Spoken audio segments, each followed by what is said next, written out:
जी, मैं रंजीत अरोरा हूँ, कला प्रेमी, कलाकार और आर्ट क्यूरेटर। आपने एक बहुत महत्वपूर्ण पहल की है जब हरनूर आर्ट कैंप पे आपने लगाया है, अपने आप में कितना ख़ास है? देखिए, भोपाल जिसे सांस्कृतिक राजधानी भी कहा जाता है देश की, भोपाल ऐसा शहर है, आए दिन यहाँ किसी न किसी कला का प्रदर्शन, इस तरह की कोई ना कोई कल्चरल एक्टिविटीज़ होती रहती हैं। उसी तरह जो ये कैंप क्यूरेट हो रहा है पेंटिंग का, ये भी अपने आप में एक भोपाल वालों के लिए और ख़ास करके कला प्रेमियों के लिए बहुत अच्छा अवसर है। मैं जानना चाहता हूँ कि आपने कितने कलाकारों को इस कैंप में शामिल किया है और उनकी क्या अपनी ख़ासियत ख़ुसूसियत है? देखिए, इसमें भोपाल से, गुजरात से और पटना बिहार से आर्टिस्ट हैं और हर कलाकार की अपनी 10 कलाकार हैं इसमें। सबकी अपनी अनूठी विधा है। कोई एब्स्ट्रैक्ट पे काम करता है, कोई फिगरेटिव, कोई लैंडस्केप, मीडियम सबके अलग अलग हैं और सब एक तरह से देखा जाए तो प्रकृति को ही रिफ्लेक्ट कर रहे हैं सबके वर्क। क्या संभावना देखते हैं आप अरोड़ा साहब इस तरह के कैंप की? देखिए, संभावनाएं यदि बात करें कि इस तरह के आयोजन क्यों होते हैं, तो पहली चीज़ तो ये कि कलाकार को प्रोत्साहित करना, इससे कलाकार भी प्रोत्साहित होता है, उसे एक प्लेटफॉर्म मिलता है। दूसरे शहरों के कलाकारों के साथ रहते हुए कुछ दिन वो कलाकृतियों का सृजन करता है। जो बाहर से कलाकार आते हैं वो यहाँ की संस्कृति से परिचित होते हैं और दूसरा जो यहाँ के लोग हैं जो विविध कलाएं देखना चाहते हैं, अलग तरह के कुछ कलाकृतियों को देखना चाहते हैं, उनके लिए भी बड़ा अच्छा अवसर होता है। और फिर इन बनाई हुई कृतियों की प्रदर्शनी भी लगाई जाती है। यदि मैं बात करूं, अभी पिछले दिनों 8 तारीख को एक छोटी सी गैलरी मेरे द्वारा इनिशिएटिव लिया गया, मैत्री आर्ट गैलरी, जो बावड़िया कला में आरंभ हुई है। और इस तरह की प्रदर्शनियों, शिविरों में बनाई हुई कलाकृतियाँ वो, और जो कलाकार अपने घरों में या अपने स्टूडियो में बनाते हैं, वो उस तरह की कलाकृतियों का प्रदर्शन भी वहाँ आने वाले समय में होगा। और भोपाल में धीरे धीरे कला का स्कोप और समझ लोगों में, जनमानस में बढ़ती जा रही है। तो निश्चित तौर पे ये भोपाल की डिमांड है, यूँ कह लीजिए, कि अच्छी कला को लोग देखें, समझें। आपने जो जानकारी दी, इतना समय दिया, उसके लिए बहुत बहुत धन्यवाद आपका। जी, धन्यवाद। पहले श्रोताओं को अपना परिचय दे दें। मेरा नाम यूसुफ है और मैं फ्रीलांस आर्टिस्ट हूँ आजकल। पहले भारत भवन में होता था और बिहार म्यूज़ियम का फाउंडर डायरेक्टर रहा हूँ। यूसुफ जी, आपने एक लंबा सफ़र तय किया है पेंटिंग की फील्ड में और आपने बहुत सारे कला प्रदर्शनियों के माध्यम से भी अपना काम लोगों तक पहुंचाया है। बताएं कि इस लंबे सफ़र में आपने क्या देखा है कि आज चित्रकला की जो संभावना है या कला आर्टिस्ट की जो संभावना है वो कितनी बढ़ गई हैं और उनको किस प्रकार से प्लेटफॉर्म मिलने लगे? ये बहुत बदलाव आया। जब हमने शुरू किया था तो इतना मार्केट भी नहीं था और इतनी एक्टिविटी भी नहीं थी। अभी प्राइवेट लोगों ने बहुत ज़्यादा संभाल लिया है और वो गवर्नमेंट से भी ज़्यादा अच्छे काम उस तरह से कर रहे हैं। और जो शुरुआत थी हमारी, उसमें कोई आर्थिक पक्ष नहीं था इसका। सिर्फ आप रियाज़ करिए, अपना आपको जो रुचि है उसको आगे बढ़ाइए, इससे ज़्यादा कुछ उसमें था नहीं। मगर आज वो जो जिन्होंने उस वक़्त रियाज़ किया और आज जो कर रहे हैं, तो उसमें वो आर्थिक पक्ष भी बहुत ज़्यादा जुड़ गया है और बहुत ज़्यादा पॉसिबिलिटी हुई है। और हिंदुस्तान में लोग उसको संग्रह कर रहे हैं, कला का संग्रह कर रहे हैं, संग्रहालय भी बना रहे हैं और काफ़ी मार्केट भी इसका बड़ा है। तो इस वक्त जो है काफ़ी ब्राइट फ्यूचर है लोगों का जो आर्ट के फील्ड में काम कर रहे हैं। चित्रकला की फील्ड की बात की जाए यूसुफ साहब, तो आपके पसंदीदा सब्जेक्ट क्या रहे हैं और आप विशेष रूप से किस विधा में काम करते हैं? मैं पेन एंड इंक में ज़्यादा काम करता हूँ, ड्राइंग में। और इसमें मेरे को ऐसे कोई सब्जेक्ट नहीं है जिनका संदर्भ लेके मैं काम करूँ। जैसे बहुत सारे आर्टिस्ट संदर्भ लेके काम करते हैं, तो उसमें थोड़ा सा ऐसा लगता है कि जैसे कॉपी वर्क हो रहा है। मान लो आदमी बना रहे हैं या औरत बना रहे हैं, तो वो उसका संदर्भ में लेके काम कर रहे हैं। मगर हम ऐसी आकृतियों के साथ काम करते हैं जिनके कोई संदर्भ नहीं है, वो खुद अपने आप में पूरी हैं। तो आपने जिस यात्रा को पूरे जुनून के साथ आप लगातार आगे बढ़ाते जा रहे हैं, ख़ास उपलब्धियां यदि आपसे पूछी जाएं तो वो क्या बताना चाहेंगे हमारे श्रोताओं को? नहीं, इसमें ये है कि जैसे आप लगातार काम करते हैं तो वो सारी उपलब्धियां आपको मिल जाती हैं। जैसे आपको स्टेट के अवार्ड मिल गए, नेशनल अवार्ड मिल गया, इंटरनेशनल अवार्ड मिल गया, तो वो सारी चीज़ें मेरे पास है। और देश विदेश में आपको आमंत्रण मिलता है, तो वो सारे मतलब उससे पूरा देश विदेश घूमने को भी मिलता है। तो ये लगातार चलते ही रहता है। हर साल 1-2 देशों में विज़िट भी करते हैं, कैंप भी होते हैं, वर्कशॉप भी होते हैं, वो अटेंड करते हैं। तो वो सारी चीज़ें हैं मतलब, और वो दूसरे लोगों के लिए भी है, अगर वो लगातार काम कर रहे हैं तो उसमें मिलता है उनको। यूसुफ साहब, कौन सी ऐसी आर्ट गैलरीज़ का आप ज़िक्र ज़्यादा करना चाहते हैं जहाँ पर यदि कोई कलाकार वहाँ पहुँचता है अपनी पेंटिंग्स लेकर तो उसके लिए बहुत ही फ़ख्र की बात होती है, गर्व की बात होती है? देखिए, जो प्राइवेट गैलरियाँ हैं, अगर वो आपको पकड़ती हैं तो वो बड़ी फ़ख्र की बात है, क्योंकि प्राइवेट गैलरियों का अपना बड़ा मार्केटिंग का मामला है, पहले से ही है। उन्होंने बना के रखा, उनकी एक बायर की लिस्ट है, कलेक्टर की लिस्ट है, तो वो लोग उनको कांटेक्ट करते रहते हैं, जो हम लोग नहीं कर पाते। तो इसलिए किसी भी गैलरी में आप अगर एग्जीबिशन आप करते हैं और वो आपको इनवाइट करते हैं कि हमारी गैलरी में करिए, तो वो बड़ी उस तरह से प्राउड की बात होती है। और चूँकि वो मार्केटिंग भी करते हैं, क्योंकि उनको उसका कमीशन भी मिलता है, तो वो पूरा दिल लगा के काम करते हैं जो गैलरियाँ आपको इनवाइट करती हैं। जहानुमा पैलेस के सामने हरनूर पैलेस में ये जो एग्जीबिशन और पेंटिंग का कैंप चल रहा है, अपने आप में कितना ख़ास है और इसके माध्यम से किस प्रकार का मैसेज आर्टिस्ट तक पहुंचेगा? ये बहुत ख़ास बात है कि प्राइवेट लोग जो है ना, इस दिशा में बहुत आ रहे हैं। जैसे मैंने पहले भी कहा कि सरकारी संस्थाएं जो है उतना नहीं कर रही जितना ये प्राइवेट लोग कर रहे हैं, क्योंकि उनको उसका महत्व समझ में आ गया है कि उनके पास जो कलेक्शन है, जिन लोगों के पास कलेक्शन है उसकी कीमत दिन पर दिन बढ़ती जा रही है। तो बहुत सारे लोग, और जो नए लोग आए हैं, जो नए कारपोरेट सेक्टर में लोग आए हैं, काम कर रहे हैं, तो उन लोगों की रुचि बहुत बढ़ गई है। तो इस वक्त जो है कला का जो बाज़ार है वो बहुत ज़्यादा विस्तृत हो गया है। और यहाँ पे हरनूर उसमें भी जो उन्होंने किया है जग्गी साहब ने, तो ये प्राइवेट है, उनका पर्सनल है पूरा। तो ये पूरा कलेक्शन उनके नए घर में जाने जाएगा। तो ये बड़ी महत्वपूर्ण बात है कि लोग आपकी कला को संग्रह कर रहे हैं और अपने घर में उसको प्रदर्शित कर रहे हैं, और दूसरे लोगों को भी पता लगता है कि इसका क्या महत्व है। जैसे इनको पता लगा तो दूसरे लोग जो उनके घर में आएंगे जाएंगे, कि जब कभी पार्टी होगी, कोई फंक्शन होगा, देखेंगे, तब उनको भी उसका महत्व समझ में आएगा। और दूसरा ये है कि आज जो उन्होंने स्पेंड किया है जो भी मनी, वो कुछ दिनों में उसका दुगना चौगना होना ही है, क्योंकि वो लगातार प्राइस बढ़ रही है कलाकृतियों की। अपने अनुभवों का लाभ आप ज़्यादा से ज़्यादा लोगों तक पहुंचाने के लिए, अपनी कला का विस्तार करने के लिए किस प्रकार से कुछ अपने शिष्यों को भी तैयार कर रहे हैं कि आप अपनी इस कला को सिखा भी रहे हैं? देखिए, मेरे पास जो आता है मैं उसको मना नहीं करता, मैं तो हर एक को कहता हूँ, क्योंकि मेरे गुरुओं ने भी मुझे बिगर उसके किसी चार्जिंग के जो है मुझे सब सिखाया है। तो मैं भी किसी से चार्ज नहीं करता, जो आता है मैं उसको सिखाता हूँ। तो बहुत सारे लोगों को मतलब संपर्क में आए हैं, और ये हमने भारत भवन से ही शुरू किया था। तो बहुत सारे, हर साल 30-35 बच्चे आते थे पूरे हिंदुस्तान के आर्ट कॉलेज से। अभी वो सब एस्टेब्लिश हो गए, अपने पैरों पे खड़े हो गए, और बीच बीच में उनके फ़ोन आते हैं कि कभी घर ले लिया, कभी कार ले ली। तो ये, और कहीं नौकरी नहीं कर रहे, फ्रीलांस ही कर रहे हैं। तो इससे ही आप समझ लें कि इसमें कितना विस्तार हो सकता है। आपको हम बहुत बहुत शुभकामनाएं देते हैं आने वाले कल के लिए भी। बहुत बहुत शुक्रिया। पहले अपना परिचय श्रोताओं को दे दें। हाँ, मैं मनीषा जैन भोपाल से हूँ।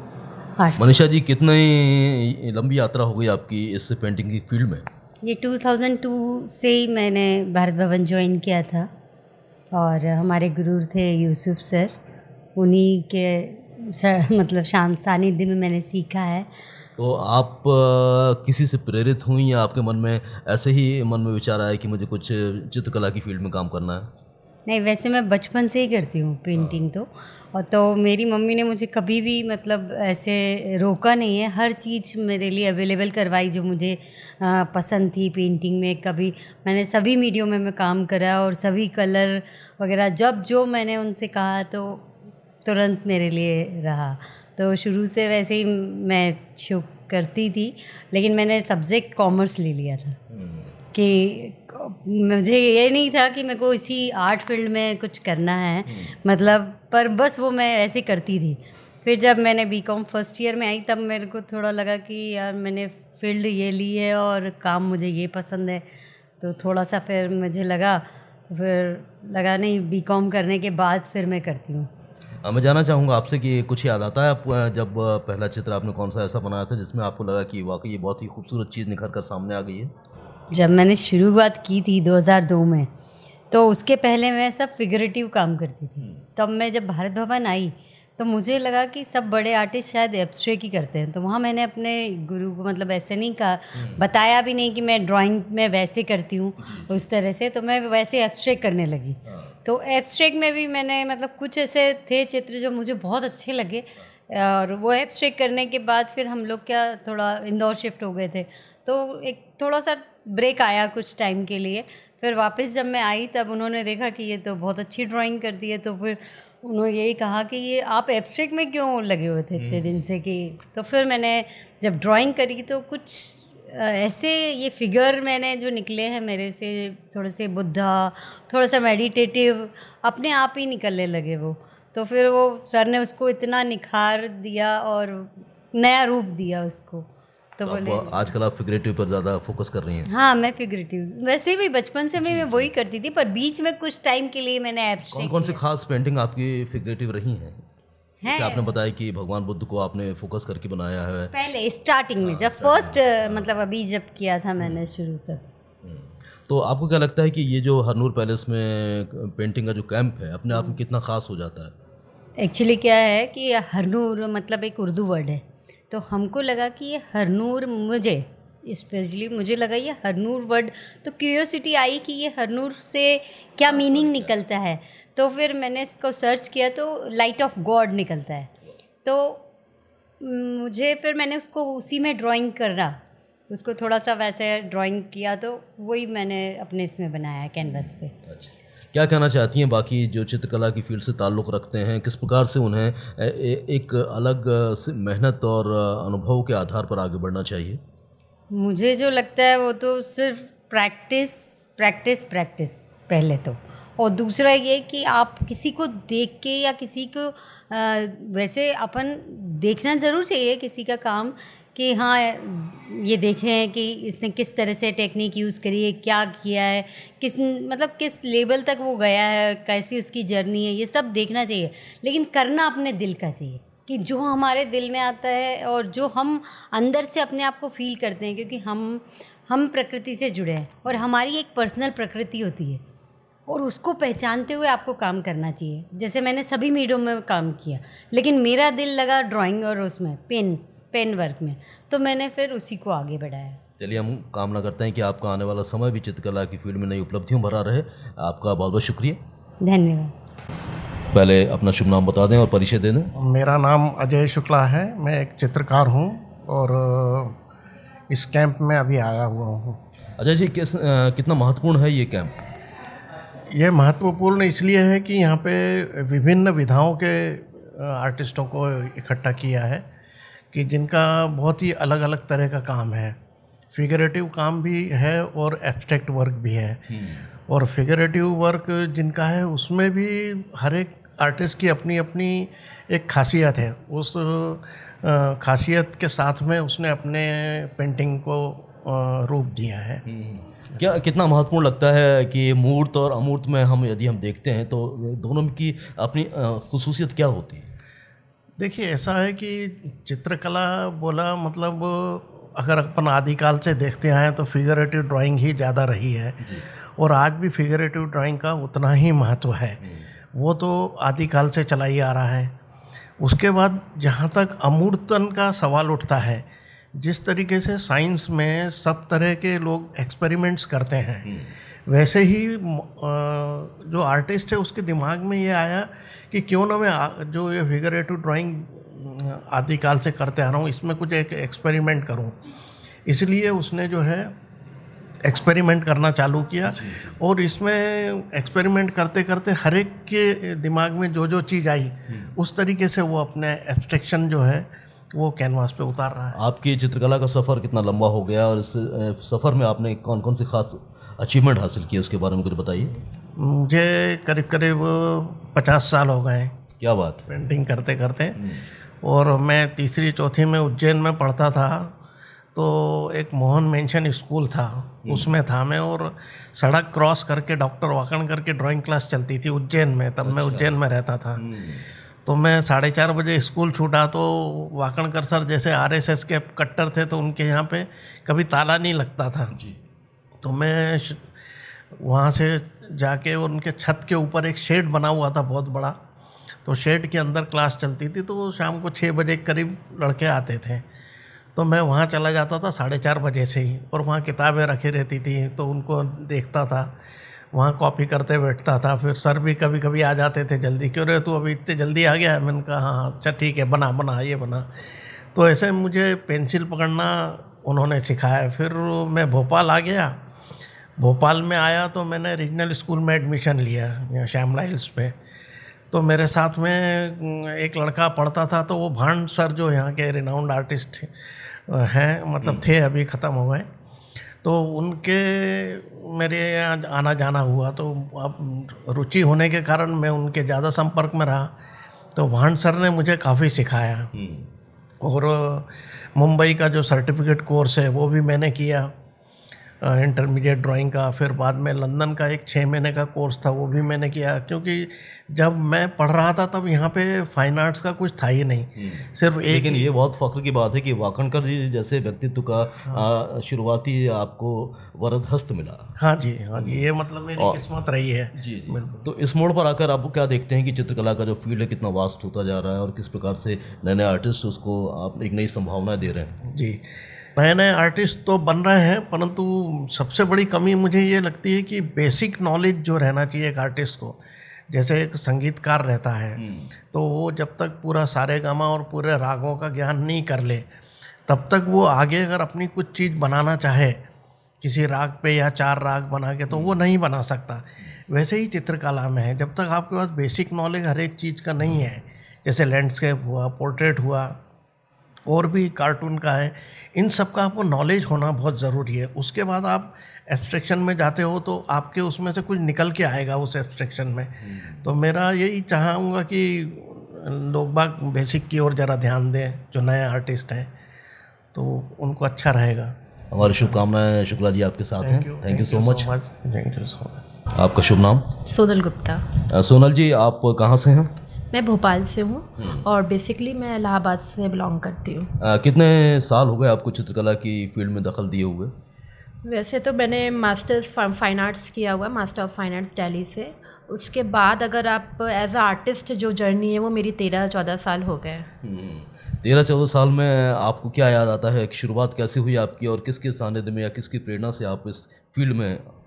स्टार्टिंग तो मेरी बचपन से ही आर्ट से मतलब कि मेरा वो था, इंटरेस्ट रहा है। घर में सब मम्मी लोग डॉक्टर बनाना चाहती थी, छुप के पेंटिंग करते थे। मम्मी बाहर रहती थी, हम पेंटिंग करते थे। इवन बीएफए में जो एडमिशन भी लिया मैंने, वो मम्मी गई हुई थी, बॉम्बे गई हुई थी, और मैंने चुप्पे चाप बिना बताए फॉर्म भर दिया। फिर मैंने कहा मम्मी अच्छा CPMT की कोचिंग के साथ मैं पेंटिंग ज्वाइन कर लेती, बट कुछ डिग्री मेरी वही डॉक्टरी करना है। फिर धीरे धीरे उन्होंने भी देखा कि नहीं लड़की उधर ही जाएगी, इसको कुछ नहीं समझ में आ रहा, फिर उन्होंने भी छोड़ दिया। फिर मैंने उसके बाद मास्टर्स दिल्ली से जामिया से किया। फिर मेरी जो जर्नी स्टार्ट हुई, कई भटकाव हुआ है कि मुझे पैसे भी अर्न करने हैं, तो एज आ ग्राफिक डिज़ाइनिंग किया, इलस्ट्रेशंस किया, कहीं मन नहीं लगा। फाइनली पेंटिंग स्टार्ट की, जो हम छोड़ के वापस छोड़ दिए थे डिज़ाइनिंग के लिए। वापस से सब कुछ जॉब छोड़ा, पैसा छोड़ा, और कुछ कम पैसे में भी हमने पेंटिंग स्टार्ट की। और मुझे अच्छे गुरु भी मिले यहाँ। पहले मैंने इलाहाबाद में किया कुछ दिन रह के, फिर मैं दिल्ली गई, फिर वहाँ पर किया, फिर वापस मैं भोपाल आई। चांस की बात है, भगवान की वो थी कि मुझे भोपाल जैसे मेरे हस्बैंड को यहाँ पर जॉब का ऑफ़र मिला, तो उन्होंने यहाँ पर किया और मेरी यहाँ मुलाकात यूसुफ सर से हुई, जो मेरे गुरु हैं। इतने सफ़र में आपकी कौन कौन सी ख़ास जगहों पर एग्जीबिशन लग चुकी हैं? एग्जीबिशन मेरी तो दिल्ली में भी कई हो चुकी है, भोपाल में भी हुई है, और हम लोग ये ग्रुप एग्जीबिशन बहुत सारे हो गए, काफ़ी सारे हैं, तो पर्टिकुलर एक आपको बताना। कुछ ख़ास विषय पर जिस पे काम करने में आपको ज़्यादा आनंद आता है और आप पेंटिंग बनाकर बहुत खुश अपने को अनुभव करती हैं? जी जी, मेरी पेंटिंग में आपको देखने को मिलेगा, मेरे पेंटिंग में कॉमन रहता है जो नेचर, जो हमारे आसपास जो प्रकृति है, पहला वो, फिर सोसाइटी। आपको मेरी पेंटिंग में सोसाइटी भी देखने को मिलेगी और नेचर भी मिलेगा, और वो सबको बांधे हुए पट्टियाँ मिलेंगी। पट्टी हैं, रूट्स हैं, कहीं मशरूम्स है, रंग बिरंगे मशरूम जो थॉट्स अपने को दिखाते, मेरी शो कर रहा है कि डिफरेंट थॉट्स हमारे माइंड में रहते हैं। और कहीं वो पट्टियाँ आपको बंधी हुई महसूस करेंगी, जहाँ नॉट आया, बंधा हुआ है, उसके बाद भी ओपन हो रही हैं, अनंत की ओर जा रही हैं, उसका तक कोई रुकाव नहीं है, बहते हुए दिखती हैं। तो ये जो आर्ट कैंप चल रहा है, ये अपने आप में कितना ख़ास है, क्या कहना चाहेंगे इस बारे में?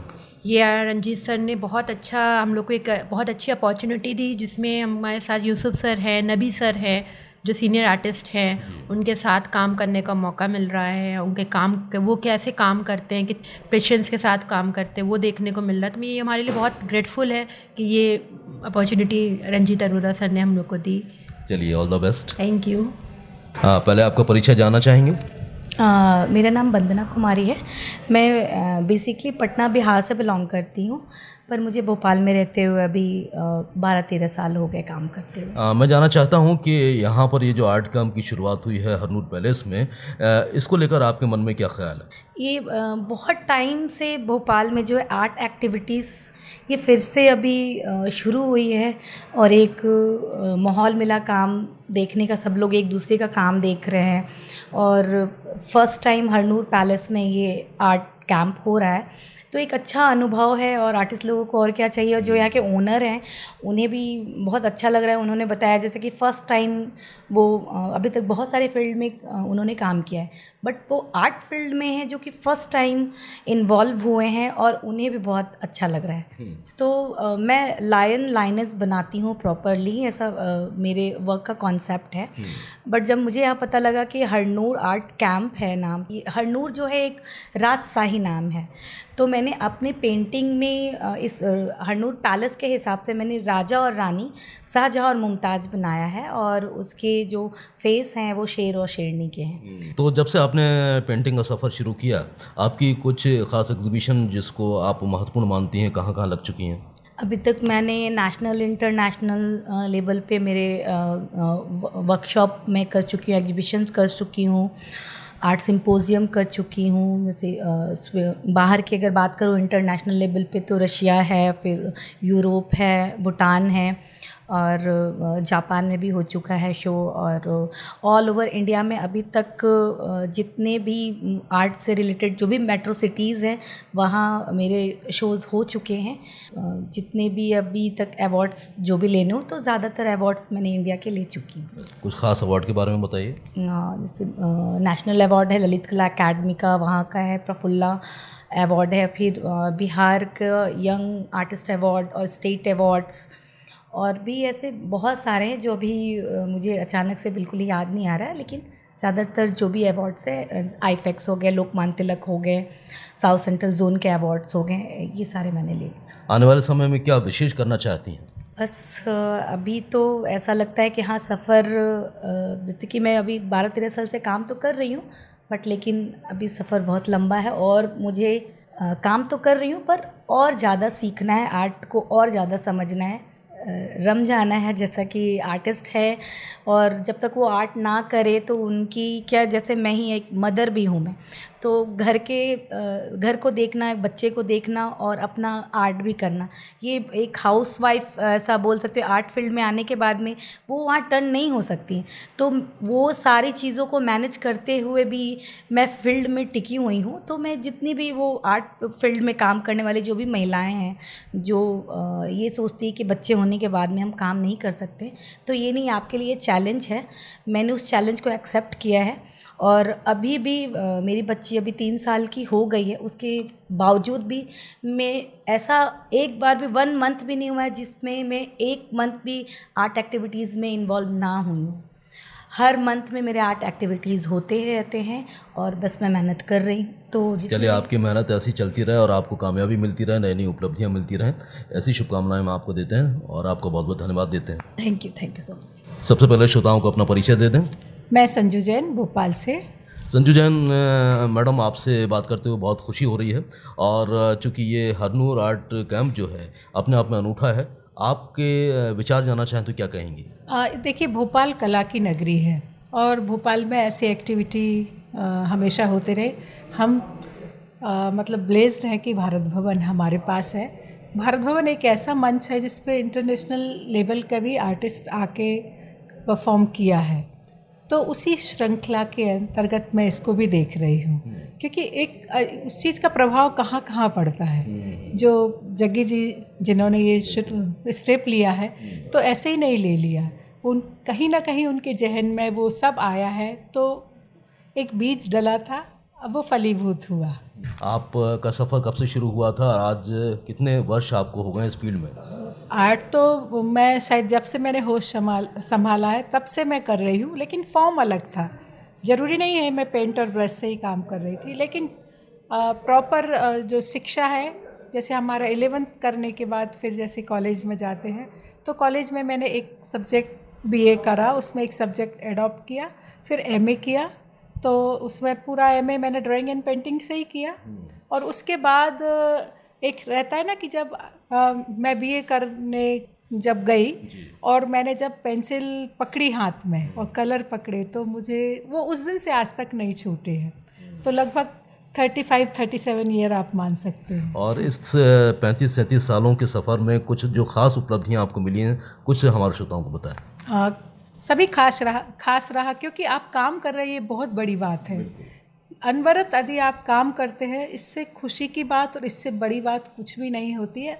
और एक महिला होने के नाते जिसके शोल्डर पे घर गृहस्थी समाज दायित्व सबके होते, जेंट्स को भी अलग तरह के होते, महिलाओं को अलग तरह के होते, लेकिन हमारे काम ऐसे होते हैं कि वो हमको करना ही है। मीन्स खाना बनाना है तो बनेगा ही। दोहरी भूमिका निभाती हैं महिलाएं। और आने वाले समय में क्या विशेष जो आपका अभी तक 35-37 साल की यात्रा में आपको लगता है कि कुछ छूट रहा, मैं कुछ इस फील्ड में और अपना योगदान दूं? देखिए, मैं सरकारी जॉब करती थी, मैंने तो केंद्रीय विद्यालय में थी, वो मैंने छोड़ा सिर्फ काम के लिए कि मुझे ऐसा भी लगता है कि आज भी मेरे पास कुछ भी नहीं है। इतना काम करने के बाद भी मुझे लगता है कि अभी तो कुछ शुरू हुआ ही नहीं है, वो शुरू होना है। तो उसके लिए समय बहुत ज़्यादा ज़रूरी है कि आप समय को जितना ज़्यादा समय दें उतना ही ये। तो चलते चलते आप नवोदित कलाकारों से क्या कहना चाहती हैं? एक तो जो पैशन है, आपका दिल क्या कहता है, पहले दिल की सुनो। जो डगर है वो बहुत कठिन है, बेहद कठिन है। आपको तुरंत पैसा नहीं मिलेगा, सिर्फ आपको देना ही देना है, लेकिन दीजिए। जब आप सब लोग बैठ जाते तब हमारा काम शुरू होता है। 60 ईयर के बाद हमारा, यदि हमने इतना काम कर लिया तब हमारा नाम होना शुरू होता है। तो इतना ये सिद्धत, इतनी पूजा, इतनी तपस्या ये मांगती है। तो इतना है क्या आप में कैलिबर, और नहीं है तो आप अपना दूसरा काम भी करिए और साइड में इसको साइड जैसे काम करते रहिए, अनवरत करते रहिए। जिस दिन आपको लगेगा मैं फ्री हो गया, आप फुल फ्लेज्ड आ जाइए। कला में रोक तो है नहीं है कि आप आज 2 साल में कर रहे हैं, 60 साल में कर रहे हैं। कितने आर्टिस्ट हैं जिन्होंने 60 ईयर के बाद अपना काम शुरू किया और उनके पास वो काफ़ी फेमस हुए। तो ज़रूरी नहीं है, जो आपकी परिस्थिति है उसमें द बेस्ट करें, लेकिन मेहनत करनी है आपको। बिना मेहनत के कोई सेकंड वाला रास्ता नहीं है, शॉर्टकट। चलिए, हमारी शुभकामनाएं संजू जी आपके साथ। Thank you so much. Thank you. अच्छा लगा आपसे बात करके। ऑर्गेनाइजर हूँ सर। कोई बात नहीं। के साथ पेंटिंग करती हैं कि? पहले परिचय दे दें अपना। मेरा नाम नेहा शर्मा है और अभी मेरा ड्राइंग एंड पेंटिंग में ही PhD चल रहा है। मैं फ्रीलांस काम करती हूँ। कितने वर्ष हो गए आपको इस चित्रकला की फील्ड में दखल दिए हुए? सर मुझे 8 साल हो गया। इस फील्ड में आने के पीछे कुछ खास वजह? नहीं, खास वजह तो नहीं है, पर ये कि हम शुरू से ड्राइंग, मेहंदी, बहुत इंटरेस्ट था मुझे इसमें, इसलिए मैंने अपना सब्जेक्ट BA MA में यही लिया। अब उसमें PhD में भी मेरा सब्जेक्ट ड्राइंग एंड पेंटिंग ही है। क्या लगता है कि अब ड्राइंग एंड पेंटिंग की जो विधा है किस प्रकार से एक विस्तार लेती जा रही है और छोटे छोटे आर्टिस्ट को भी एक बड़ा अवसर मिलता जा रहा है इस फील्ड में आने का और अपने काम दिखाने का?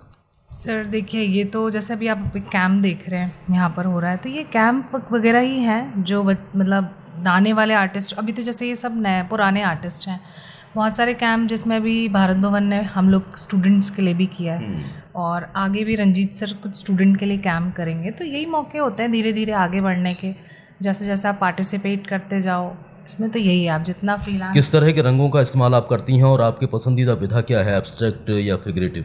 सर मैं वाटर कलर ज़्यादा करती हूँ। मेरा ग्रुप है आर्ट ओडिसी ग्रुप, जो भोपाल में सिर्फ एक हम ही ग्रुप, हमारा ही ग्रुप है, जो हर संडे सुबह 7 बजे भोपाल की एक जगह कोई भी सिलेक्ट कर लेता है लोकेशन, और वहाँ जाके हम ऑन स्पॉट पेंट। तो ये सिलसिला कब से चल रहा है आपके ग्रुप का? ये जब से मैं एमए कर रही हूँ तब से, मतलब 2015 में मैंने एमए किया है अपना, तब से मैं इस ग्रुप से जुड़ी हूँ, तब से हमारा चलता है यही वाटर कलर। तो हम लोग एक जगह डिसाइड कर लेते हैं और जाके सब मिलके वहीं पे करते हैं। तो ये जो कैंप चल रहा है ये अपने आप में कितना ख़ास है? सर काफ़ी ख़ास है, क्योंकि यहाँ पर सबसे मेन यूसुफ सर सबसे पुराने, जिनसे सभी ने सीखा है, ये जितने भी हैं यहाँ पर आर्टिस्ट, उनके गुरु वही हैं, तो इसलिए ज़्यादा ख़ास है। और फिर उनके काम जितने हैं बहुत देखने में तो बहुत सारी चीज़ें सीखने मिल रही हैं उनसे। चलिए, हमारी शुभकामनाएं। Thank you sir.